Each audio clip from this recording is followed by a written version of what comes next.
At aking tinatawagan ang mangunguna sa ating Luke chapter 4 verses 18 to 19. Palakpakan natin ang Panginoon sa buhay ni Nico. Hello po. Luke chapter 4 verse 18 to 19. The Spirit of the Lord is upon me, because He has anointed me to preach the gospel to the poor. He has sent me to heal the brokenhearted, to proclaim the liberty to the captives and recovery of sight to the blind, to set at liberty those who are oppressed, to proclaim the acceptable year of the Lord. Jesus Christ is my Lord. He is Christ the rock. Yay! God bless you, Nico. Hindi kumukurap si Nico. Nakaganyan talaga siya. Nakapokus talaga siya. Oh, praise the Lord. No. We will have our declaration first. So, praise God. Ayan. So, are you ready, church? Amen. So, at the count of 3, 1, 2, 3, begin. I declare I will experience God's faithfulness. I will not worry. I will not doubt. I will keep my trust in Him, knowing that He will not fail me. I am more than a conqueror. I will give birth to every promise God put in my heart. I will become everything God created me to be. I declare that God has a great plan for my life. He is directing my steps. He will work out every detail to my advantage.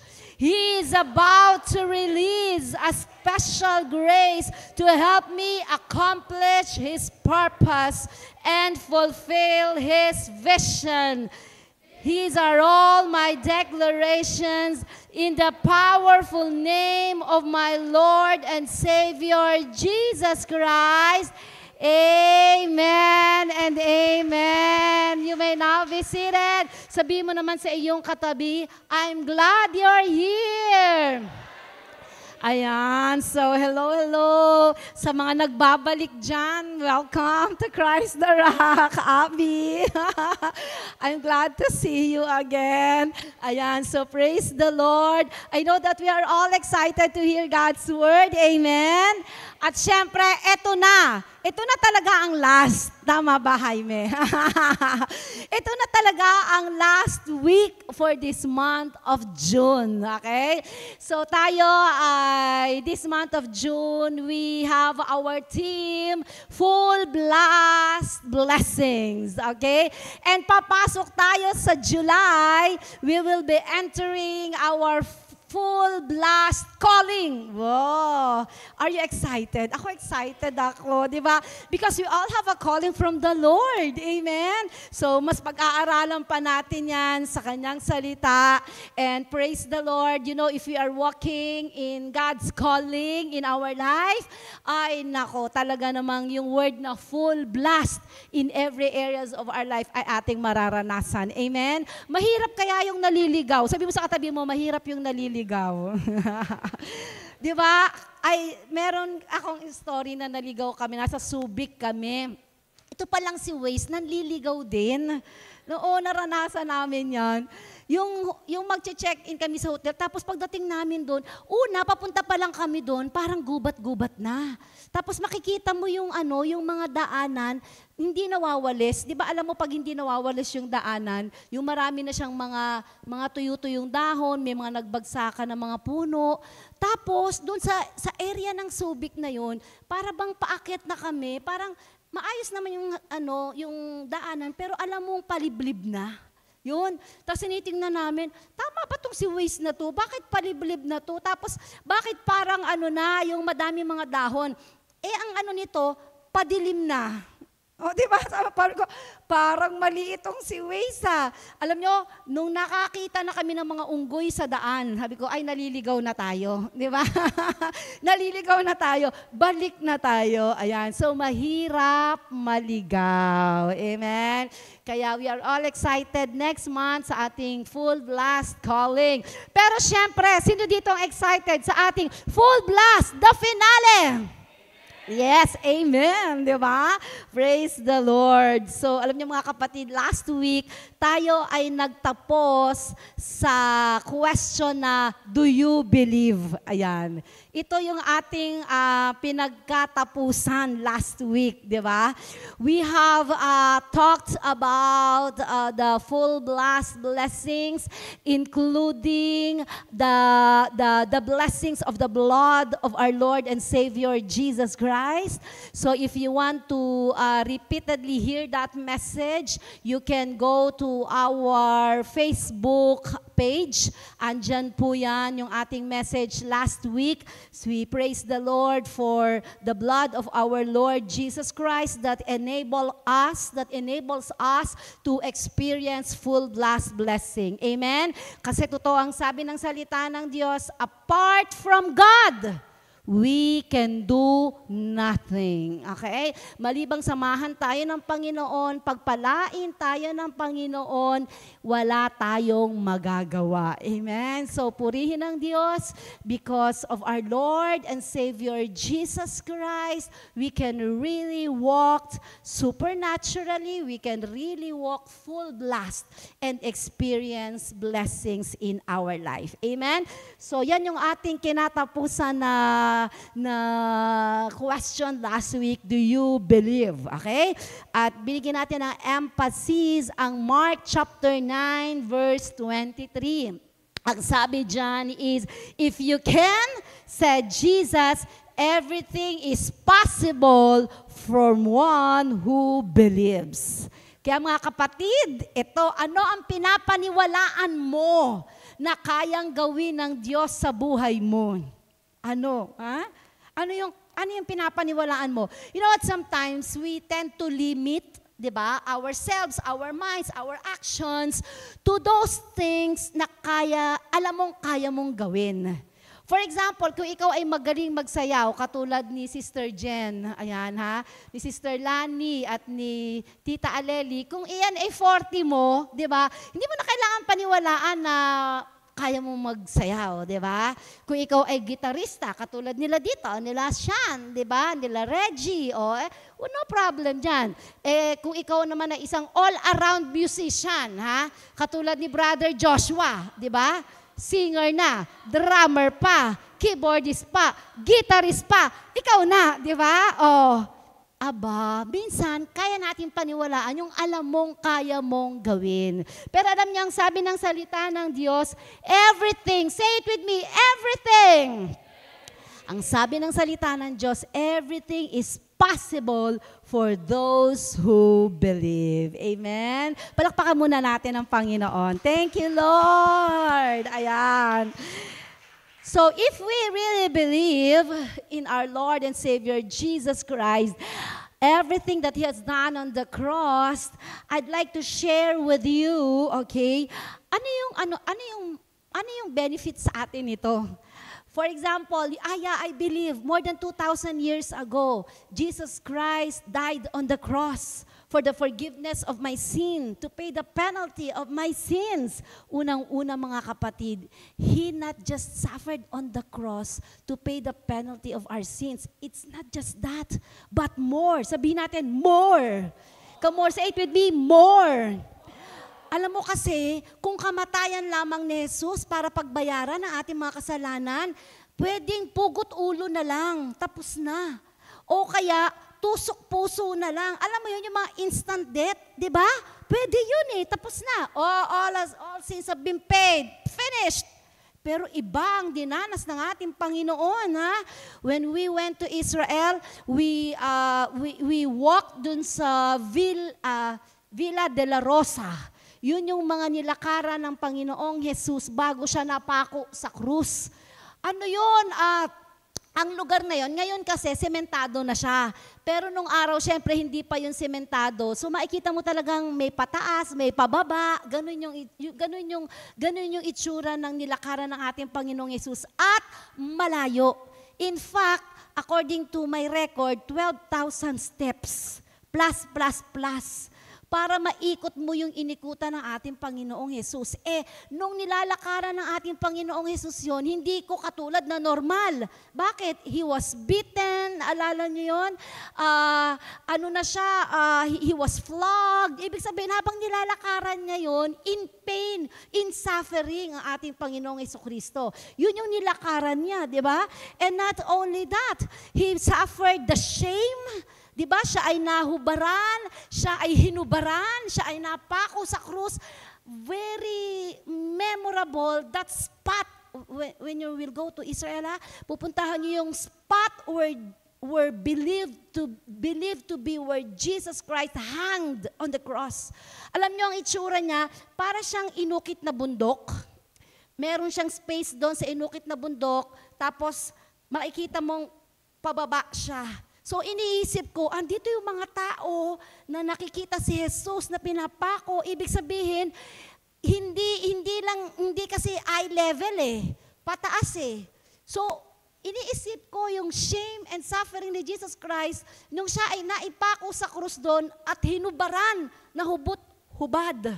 Naisip niyo ba yung suffering ni Jesus? Tapos nung pinutungan pa siya ng crown of thorns, at nakita ko rin yung klase ng tinik na ipinutong sa ulo ng ating Panginoong Jesucristo para siyang rubber. Malaki ganyan yung mga tinik, para siyang rubber, na hindi siya nababali. Di ba may mga tinik na nababali? Yun hindi. Naggaganon lang siya. Gumaganon, bumabalik ulit. Kaya pala pag tinusok dito, lalabas dito. Grabe yung suffering ni Jesus. Kaya nga sabi ng mga Bible scholars, pag nakita ng tao, si Jesucristo, hindi na siya mapagkakamalang tao. Actually, ang description kay Jesus Christ, animal. Ganon ang suffering na dinanas ng ating Panginoon. That is why paying the sins of humanity, it cost not only the death of our Lord and Savior Jesus Christ, including the suffering, the shame na dinanas ng ating Panginoong Jesucristo. Kaya totoo yung sabi ng Bible, worthy is the Lamb that was slain. Hallelujah. Palakpakan natin ang ating Panginoon. That is where the full blessings came from. Doon nagmumula ang full blessings. Kaya tayo ngayon, we have joy. Meron tayo ngayong joy. Amen? Ang sabi ng Psalm 21 verse 6, we have joy. Kaya sino dito ang nakaranas ng kaligtasan ng Panginoon? Say amen. We have joy. Sabi ng Psalm 21 verse 6, surely you have granted him unending blessings and made him glad with the joy of your presence. Hallelujah. Old Testament pa lang sinasabi na you have the joy in the presence of the Lord. Surely blessings. Ngiti naman dyan, kapatid. Isang magandang ngiti naman dyan, di ba? Yung joy na yon na meron sa atin, no one can take away that joy. Not even our present situation. Can I hear an amen? It may sound parang, paano pag nakakalungkot talaga yung sitwasyon? Maring malungkot ka. But you know what? That joy na meron ka, because you know that after all this, kung ano man yung present situation na hindi nakaka-happy, you know, nalilipas yan. Sabi mo sa katabi mo, lilipas yan. Alam mo na, matatapos yan. Amen? Para yung bagyo. Kapag malakas ang bagyo, parang walang katapusan. Pero alam mo, hindi tatagal ng ilang araw yan, pa rin yan. Amen? And you know, that is the guarantee that we have when we are serving the Lord. We have the joy. ewan ko ha, ako kasi feel ko talaga, di ba? That incredible joy. Yung bang kahit anong mangyari talaga, ang saya-saya mo, di ba? Minsan kahit pagod na ako, minsan talagang pag tinitingnan ko, nako, may mga kulang dito, kulang dyan. Pero you know what? At the end of the day, I am so joyful. Amen? Kasi alam mo na may paparating na mga araw na punong-puno ng pag-asa. Amen? Punong-puno ng mga answered prayer. Amen? You know that the very best is yet to come. Amen. Amen. Ayan. So, ngingiti na tayo mga kapatid. Not only does we have joy, but because of the cross, because of our Lord and Savior Jesus Christ, we have provisions. Amen. We have provisions. Sabi ng Genesis chapter 22 verse 14, so Abraham called that place, the Lord will provide. And to this day it is said, on the mountain of the Lord, it will be provided. Hallelujah. So later on, mas pag-aaralan pa natin yan. Pero nangako ang ating Panginoon, magmula sa araw na ito. Anong sabi dyan?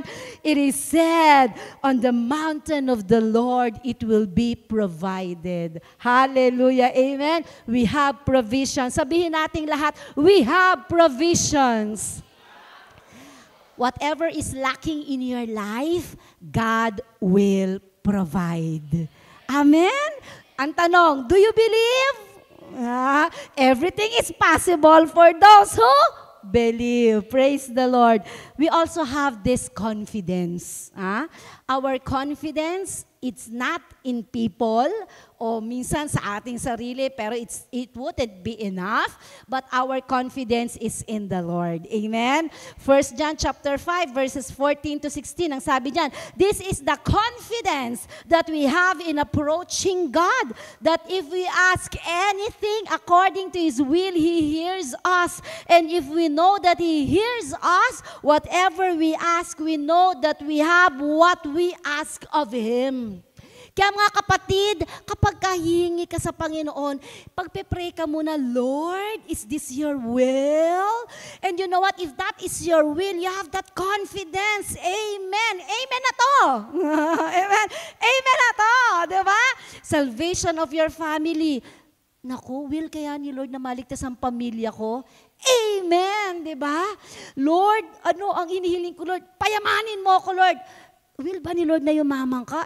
Sinabi na ni Lord yan. Plans to prosper you, di ba? Say, amen na yan. Amen? Pagka may sakit o ano pa mang kahilingan, Lord, kailangan ko ng kagalingan. Will ba ni Lord yan? Of course, di ba? Namatay nga siya para sa iyo, di ba? Yung pakayang kalusugan na hindi nabibigay sa iyo, it is a yes and amen. Hallelujah. Sabihin natin, it is a yes and amen. Amen. That is our confidence. Amen. And of course, we have the Holy Spirit. The Parakletos. Amen. Ito talaga, grabe, power to, di ba? You have the power of the Holy Spirit that is in you. That same God who created the universe is with you. Praise the Lord. Ang sabi ng Romans chapter 15 verse 13, may the God of hope fill you with all joy and peace as you trust in Him, so that you may overflow with hope by the power of the Holy Spirit. Praise God. Thank you, Jesus. Sabihin natin, thank you, Lord Jesus. Sabihin natin, thank you, Holy Spirit. Palakpakan natin ang Panginoon. Hallelujah. And of course, our topic for today is Full Blast Blessings, the finale. Woo! Sino dito yung nararanasan mo na ngayon yung the finale? Sino dito yung nararanasan mo na ngayon, may mga kakaiba ka nang natatanggap, nararanasan na nagmumula sa Panginoon. Amen? Amen? Di ba? Yung bang, grabe, iba na itong nararanasan ko ngayon, kakaiba iba na talaga to, di ba? More than you have asked for. Amen? At kung hindi mo pa yan nararanasan, hingin mo na. Amen? Nandito na tayo. Sabi ni MJ, last day. Ano na ba ngayon? Bukas July 1 na. Di ba? Ay, grabe, the finale talaga ito. Di ba? The finale. Full blast, the finale. Tayo lahat ay magsitayo and we will read the Word of God. This is the blessings of God to Abraham in the book of Genesis chapter 12 verses 1 to 3. Everybody at the count of 3, let us all read 1, 2, 3, go! Get out of your country, from your family, and from your father's house to the land that I will show you. I will make you a great nation. I will bless you and make your name great, and you shall be a blessing. I will curse him who curses you, and in you all the families of the earth shall be blessed. You may now be seated. Praise the Lord. Ito ay pangako ng ating Panginoon sa kanyang sugo na si Abraham. Okay? Pero ano ang kinalaman natin sa pangako ng Diyos kay Abraham? Ha? Pwede mong sabihin, napakaganda namang pangako na yan ng Diyos kay Abraham. Pero yan ay pangako ng Diyos kay Abraham, hindi sa akin. Okay? So basahin natin ang Genesis chapter 12 verses 1 to 3. Okay? Okay, itinranslate ko pala to sa Tagalog, so ako na lang magsasalita ha. Okay, gayon sinabi ng Panginoon kay Abram, lisanin mo ang iyong bansa, ang mga kamag-anak mo, at kahit ang sambahayan ng iyong ama at pumunta ka sa lugar na ipapakita ko sa iyo. Gagawin ko siyang tanyag sa bansa ang lahi mo, pagpapalain kita at magiging tanyag ang inyong pangalan sa pamamagitan mo, marami ang pagpapalain. Pagpapalain ko ang magmamagandang loob sa iyo, pero isusumpa ko naman ang susumpa sa iyo. Sa pamamagitan mo, pagpapalain ko ang lahat ng tao sa mundo. Wow! What a powerful declaration of blessings to Abraham. Do you believe? Naniniwala kayo? Power. Sabi nga ni Jaime kagabi, there is much more powerful than the declaration, and that is God Himself who declares. Amen? The power of the one who declares. Amen? Pero tingnan ninyo ang Galatia, chapter 3, verse 29. Ha? Full blessings because of our Lord and Savior Jesus Christ. Ang sabi dito, at dahil kayo'y kay Kristo na, taas ang kamay ng na kay Kristo na. Praise the Lord. At dahil kayo ay na kay Kristo na, kabilang na kayo sa lahi ni Abraham. Woo! At mga tagapagmana ng mga ipinangako ng Diyos sa Kanya. Nakakaiyak naman ito, di ba? Parang, Lord, sino ba ako? Di ba? Ano ba ang nagawa ko para deklarahan upang pagpalain ang kung ano man ang idideklara mo kay Abraham? Siyempre si Abraham, masasabi nating man of faith yan eh. Ang daming pinagdaanan ni Abraham eh, di ba? Tapos na-exempt ka. Grabe. Na-exempt ka sa mga ganong klaseng pagsubok, katulad ng nangyari kay Abraham. Basta ka na lang pinagpala ng Diyos.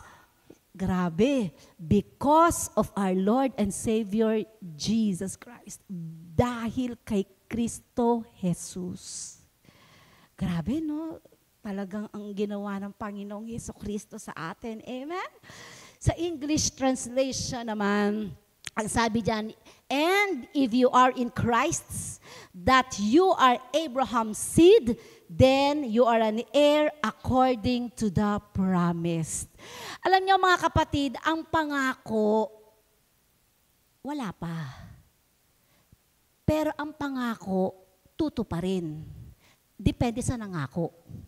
Pero dito, ang nangako, ay ang Diyos. So sa tingin nyo, tutuparin ng Diyos? Naniniwala kayo, tutuparin ng Diyos yon sa buhay mo, naniniwala ka. Kasi Abraham seed ka na because of our Lord and Savior Jesus Christ. Amen? So ngayon, tatanggapin natin yung pagpapala ng Diyos kay Abraham dahil ang sabi ng Galatians 3:19, anong sabi dyan? Ikaw ngayon ay tagapagmana. Tagalog, kapatid. Dahil ikaw ngayon ay tagapagmana. Sabi mo, tagapagmana. Sabi sa katabi mo, tagapagmana ka pala. Nakaka-excite, di ba? Tayo ay tagapagmana ng ipinangako ng Diyos kay Abraham. Actually, church, we are the continuation. Anong sabi doon? And all the nations of the earth will be blessed through you. Continuation tayo, katuparan ang buhay mo, kapatid, ng pangako ng Diyos kay Abraham. Hallelujah. Amen? So kailangan tanggapin natin ito, kailangan malaman natin ito, panampalatayanan natin ito na mangyayari. Sabihin mo, mangyayari. Once again, mangyayari. Let's go to the blessings of Abraham. Ang unang-unang pangako ng Diyos kay Abraham, I will make you a great nation. Alam mo, pag pinagpala ka ng Diyos, damay, ha? Pati ang buong nasyon. Amen?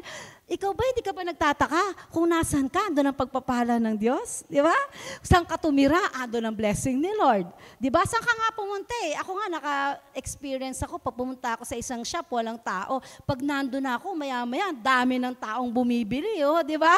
Sister Maris, naranasan mo yon? Yan. Because you are the carrier of the blessings of God. At sabi ng Panginoon, I will make you a great nation. Hallelujah. God bless the nation of the Philippines. Amen. Sabi mo sa katabi mo, I am more than you can see. Sige. Sabi mo sa katabi mo yan, di ba? Kasi tinitingnan tayo ng tao ngayon kung ano tayo ngayon eh. Or kung sino tayo ngayon eh, di ba? But I want you to know that God is not yet done with you. Huh?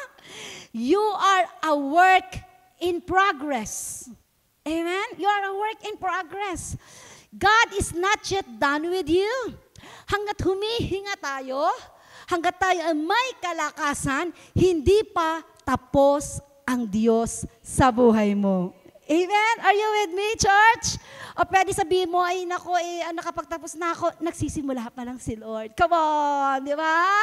Aba, nakita nyo nga si Nico, di ba? Si Miko, di ba? Nung simula pa lang, lumapit na, kabisado ko na po. Aba, grabe.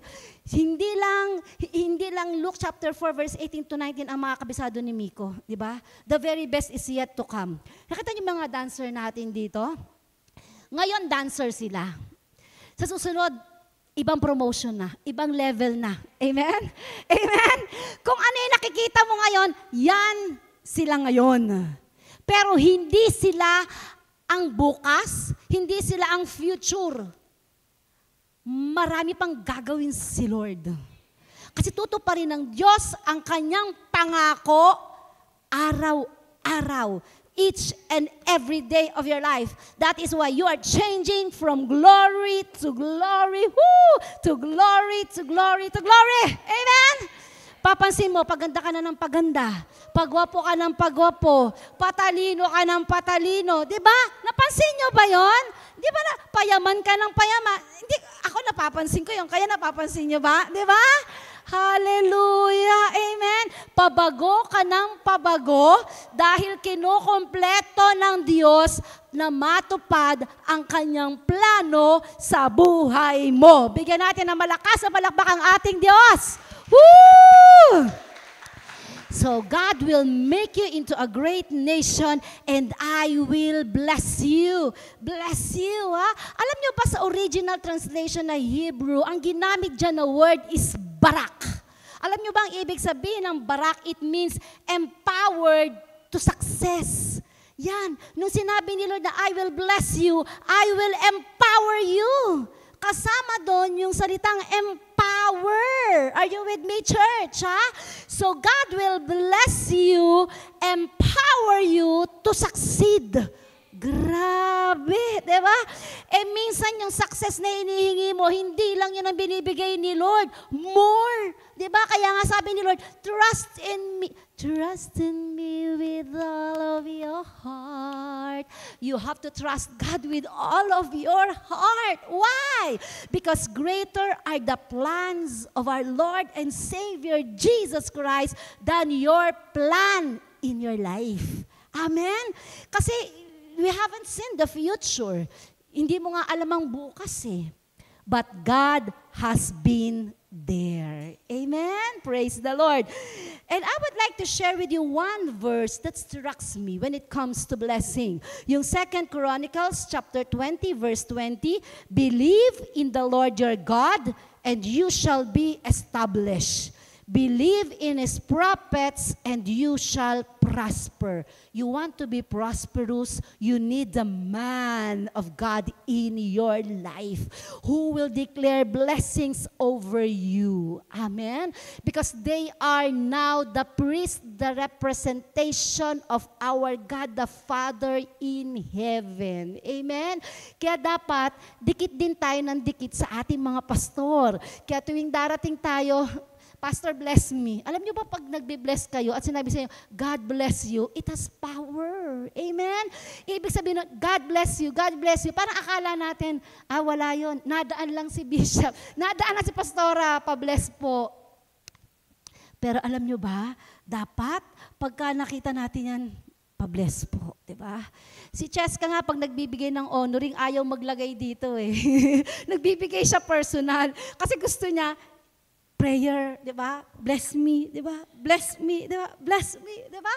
Because there is power in declaration, especially to the man and woman over our lives. Ang tawag dyan, overseer, over us. Ha? Kaya kami pag nakikita namin yung aming mga mentors, nako, please pray for me. Di ba? Bless me, Bishop. Di ba? Bless me, Rev Lily. Di ba? So excited because we know that there is power in declaration. Amen? Number 3, I will make your name great. Sino dito yung gusto mo niyan, ha? I will make your name great. Ha? Pag nabanggit yung, for example, nasabing Minda Quezon. Ay, naku, kakaiba si Minda Quezon, di ba? I will make your name great. Althea Calonge. Naku, grabe. Alam nyo, maganda yung bang pangalan na pag nabanggit, masaya ang lahat. Yung bang pangalan na pag nabanggit, parang ay may impact yan sa buhay ko. Di ba? I will make your name great. Hallelujah. Amen? Praise the Lord. Ha? May nilagay nga ako dyan, fire. Sabihin nga natin, fire. Kailangan ina-apply natin yan. Fire for every negative words against us. Ha? Kasi hindi natin alam kung may mga tao na nagsasalita sa atin ng mga negative. Amen? Minsan, maaring may nagawa tayong hindi tama o minsan naman, wala naman talaga tayong nagagawang hindi tama sa kanila, but they just want to say negative words against us. Kaya dapat everyday, fire sa lahat ng mga negative words spoken against me. Go back to the sender 1,000 times. Diba? And it is now canceled. Your name will be great. Sabi natin, it is now canceled. Come on, say it again. It is now canceled. Your name will be great. Amen? Pag nabanggit ang pangalan mo, talagang mapapapraise the Lord ang mga tao sa paligid. Amen? And I will make you a blessing. Pagpapalain ka ng Diyos at ikaw din ay magiging pagpapala sa ibang tao. Amen? Ito, nabanggit ko tong Proverbs 11:25 last week. A generous person will prosper. Whoever refreshes others will himself be refreshed. Pagka the more you give, the more you share, the more you will receive, the more you will be blessed. That is the principle of our God. So mga kapatid, you need to make God your shareholder. Sa lahat, kailangan may share si Lord. Amen? Hindi ko na iisa-isahin sa inyo ang tithes, ang offering, ang honoring. Hindi ko na iisa-isahin sa inyo yan. Dahil alam nyo na yan. Always make God your shareholder. Kasi ibang kapartner si Lord. Amen? Amen? Alam niyo, may mga kapartner, yung mga may negosyo, di ba? May mga ka-business partner yan, di ba? Pero pag si Lord ang ginawa mong kapartner over your finances, ay, nako, ibang blessing yan. Amen?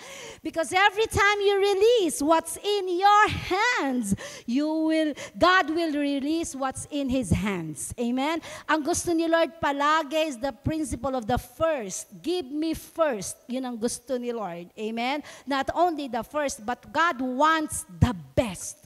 Ganyan si Lord. Kasi siya, He gave the best. He gave the first. His one and only Son, our Lord and Savior, Jesus Christ. Amen?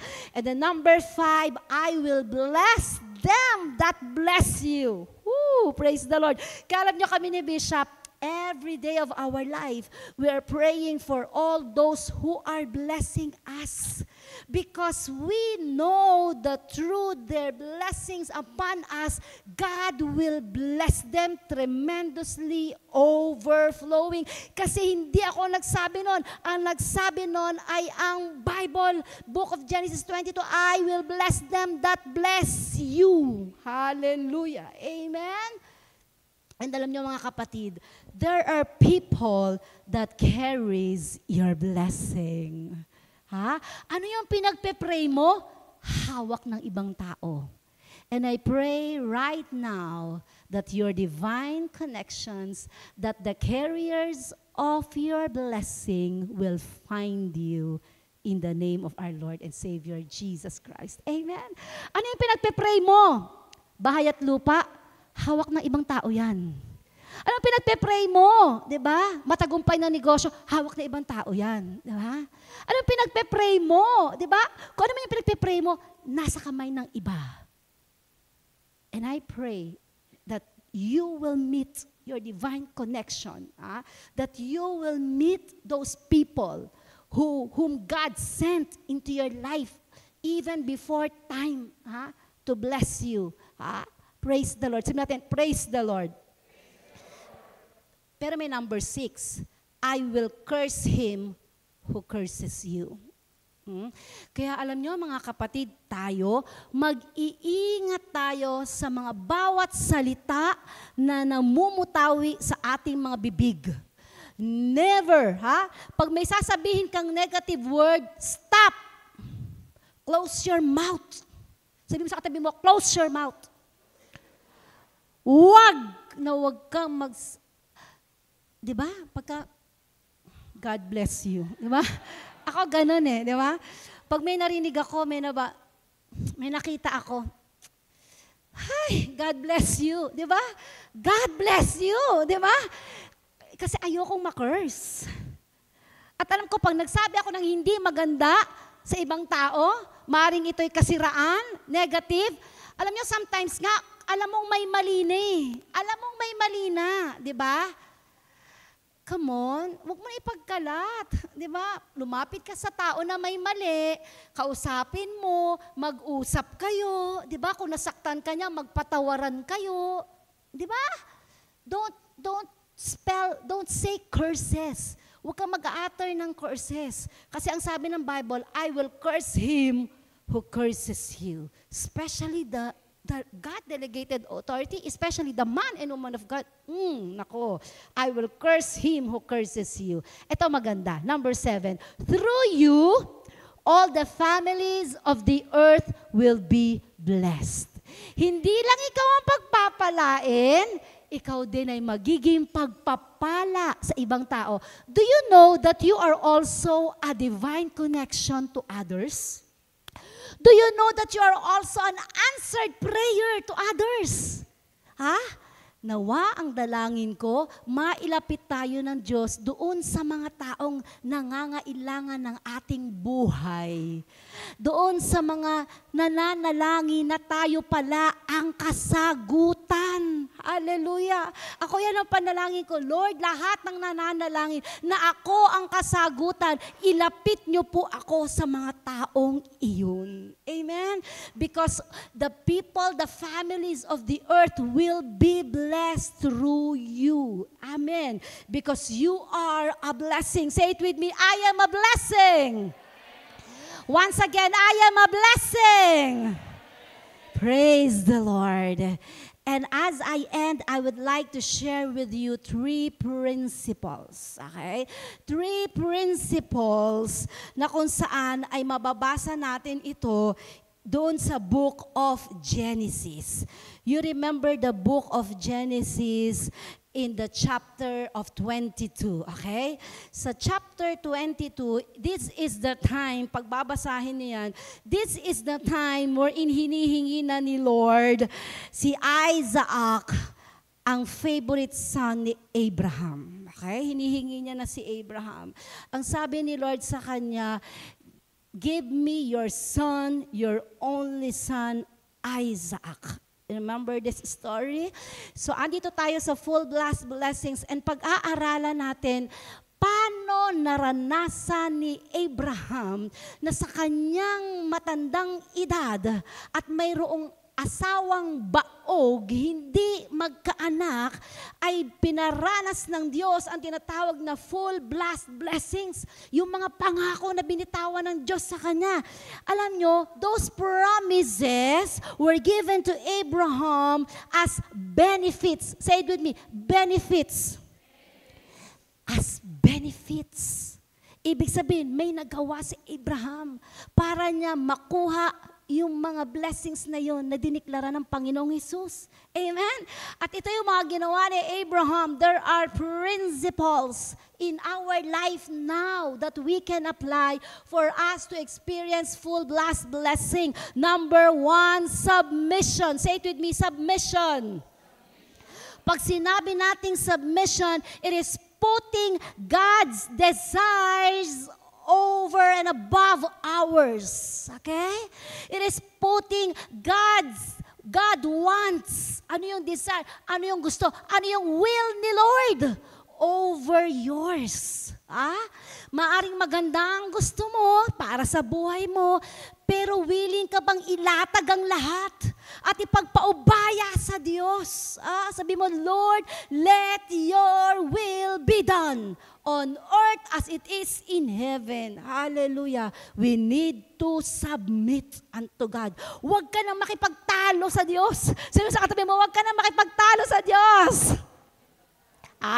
You need to submit to God's will. Ang sabi ng 22, Genesis, verses 2 to 3, then God said to Abram, take your son, your only son, grabe, whom you love. Ay talagang sinabi ni Lord, nakita ni Lord, mahal na mahal ni Abraham si Isaac. Siyempre naman, di ba, child in old age. Parang ito yung naging hope ni Abraham. Pero anong sabi diyan? Take your son, your only son, whom you love, Isaac, and go to the region of Moriah. Sacrifice him there as a burnt offering on a mountain I will show you. Ang tanong, are you willing to give up to God your own Isaac? Lahat tayo, meron tayong tinatawag na Isaac sa buhay natin, di ba? Whom you love. Are you willing to submit that person? O maaring hindi tao yan, your work, or kung ano pa man yan, pag hiningi yan ng Diyos, Pero tingnan natin ang naging reply ni Abraham sa verse 3. Early in the morning, Abraham got up and loaded his donkey. He took with him 2 of his servants and his son Isaac. When he had cut enough wood for the burnt offering, he set it out to a place God had told him about. Kailan daw sumunod si Abraham? Nung na-receive ni Abraham yung word ni Lord early in the morning. Madaling araw pa lang, sumunod na si Abraham. Ang tawag dyan, total surrender. Are you totally surrendered to God? O ipinaglalaban mo pa rin ang sarili mong gusto at nais sa Diyos? We need to have a total surrender unto the Lord because God will never take you where the grace of God cannot protect you. Alam niyo kung bakit naging total surrender si Abraham kay Lord? Kasi alam niya, kung mamatay man ang anak ko, kayang buhayin ng Diyos. Kasi alam niya, ang anak niya ay galing din sa Diyos. Amen? Alam ni Abraham kung gaano kakapangyarihan ng Diyos, that God will not take him to a place or to a situation where the grace of God cannot protect you. Mga kapatid, if you truly trust the Lord with all of your heart, alam mo kung nasang sitwasyon ka na ngayon, pinahintulutan ng Diyos. Amen? And God is able to protect you. Hallelujah. Say amen. You want to experience full blessings? We need total surrender, submission unto the will of God. Hallelujah. Amen? Ako gusto ko ng full blessing. Kaya sabi ko, Lord, not my will, but yours be done. I trust you more than I trust myself. Amen? Number 2, you need to be sensitive. Say it with me, sensitive. Kasi nung inutusan ni Lord si Abraham, hindi nga sinabi kung anong bundok. Hindi nga alam kung, ang sabi, you will go to one of the mountain. Eh, ang daming bundok ng panahon na yun. Saan niya iaalay si Abraham? Saang bundok? You need to be sensitive. Sabi ng Genesis 22 verse 4, on the third day, Abraham looked up and saw the place in a distance. Ilang araw na nagtatravel si Abraham? Third day na. Isang araw na biyahe. Hindi niya pa makita. I'm sure marami na itong nadadaanan na lugar. Yung lugar nila, malabubundukin. Sigurado may nakikita na siyang mga bundok, di ba? But you need to be sensitive. Saan ba pinapaalay ni Lord? Di ba? Lord, susunod na ako sa iyo Anong gagawin ko? Natanong niyo na ba yun? Lord, susunod na ako sa iyo, Lord. Total surrender. Paano? Anong gagawin ko? You need to be sensitive. Kasi nung nakita ni Abraham, di ba, at a distance, malayo pa daw. He knew that that is the place where God wants Abraham to be offered. Amen? Alam ni Lord, alam ni Abraham, na sense niya, di ba? Naging aware siya, di ba? Naramdaman niya, di ba? Kaya kailangan close tayo kay Lord para nararamdaman natin. Ano nga ba, Lord? Step 1. Ano, Lord? Step 2. Ano, Lord? Step 3. You need to sense or you will be misled. Okay? Because not every good choice, I've said this before, is God's choice. It's not all good idea is God's idea. Amen? So you need to be sensitive. You need to be in depth in the presence of God, hearing His voice, knowing His will in your life. Kasi madaming option. Sabihin na natin, madaming option. Amen? So sometimes all the other options are good. Amen? Pero may best option si Lord para sa atin. Amen? So kailangan i-apply natin yung sa ating buhay. And then number 3, there must be separation. Sabi natin, separation. Tama ba yung spelling? Di ba A yun, separation? Paki-google mo nga, ha? I think it's A, separation, okay? There must be separation. Kailangan ng paghihiwalay. Ang sabi sa Genesis chapter 22 verse 5, he said to his servant, "Stay here with the donkey while I and the boy will go over there. We will worship and then we will come back to you." Alam niyo itong servants ni Abraham, kasama niya to mula simula. Tama ba? But there will be time wherein there must be a separation. Okay? You stay here. Aalis kami. Okay? Because not everybody who is with you is destined to finish with you. Are you with me? Hindi lang lahat ng kasama mo sa simula ay nakaplanong kasama mo hanggang sa katapusan. For as you are going to your next level, there are people who they cannot go with you. Hindi kaya. Hanggang dito lang. You need to separate ways or else you will be stuck in your place. Hindi lang naman yun ang plano ni Lord sa'yo. Madami pang plano si Lord sa'yo. So sometimes, even if it hurts, there must be separation. Okay? For those who have left you, let them go. Sabi mo, for those who have left you, let them go. At huwag kang magagalit sa kanila. Church, hindi tayo dapat magalit sa kanila. God allowed it to happen because they cannot go where God is leading you. Are you with me? For example, mapopromote ka na. Nandun ka na sa managerial level na yung skills mo. Kaso andito ka pa ngayon andito ka pa sa supervisory level. At naging ka-vibes mo na yung mga sinusupervise mo. Ayaw mo nang mahiwalay sa kanila. Pag hindi ka humiwalay sa pagiging supervisor mo sa kanila, hindi ka magiging manager. Pag andun ka na sa presidential level at ayaw mo pa rin umalis sa pagiging managerial level, hindi ka makakapunta sa next level mo. And God's design is for you to level up. Say it with me, level up. Alam niyo, ito ang prayer ko para sa ating lahat. Lord, disconnect me to anyone who will be a hindrance to your calling in my life. And connect me to people who will help me fulfill my God-given assignment. Lahat tayo may assignment kay Lord. Are you with me? Lahat tayo may assignment kay Lord. Kaya dapat yung calling mo, yung assignment mo kay Lord, matutupad yan.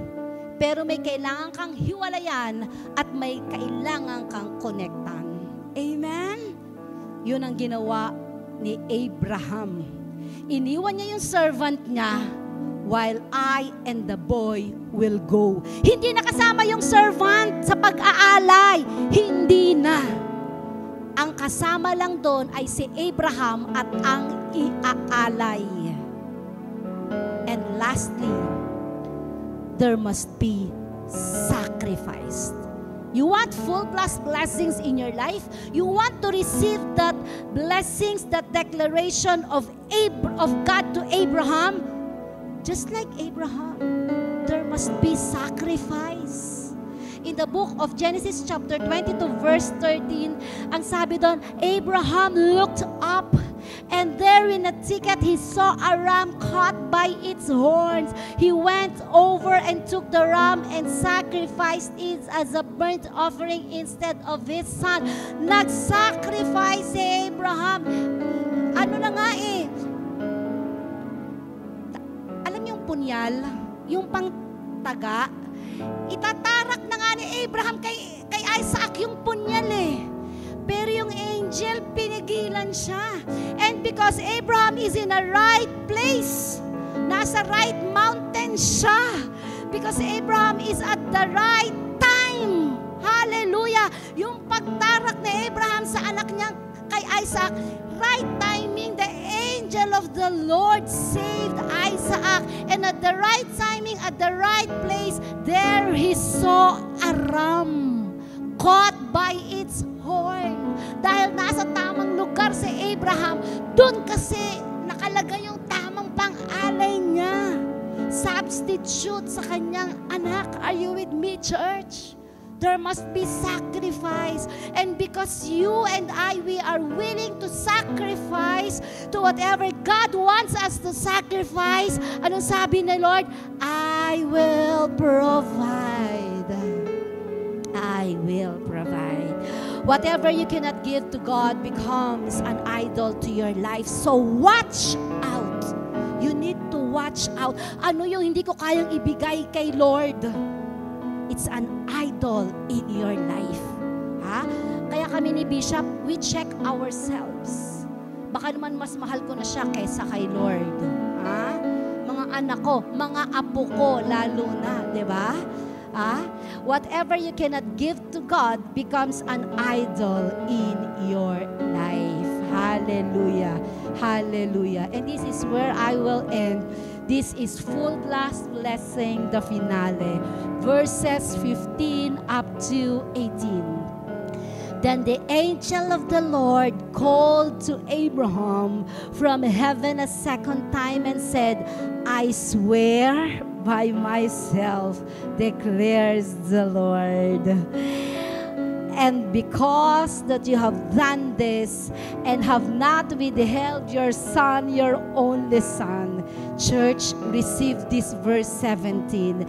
I will surely bless you, hallelujah, and make your descendants as numerous as the stars in the sky and as the sands on the seashore. Your descendants will take possessions of the cities of their enemies. And verse 18, and through your offsprings all the nations of the earth will be blessed because you have obeyed me.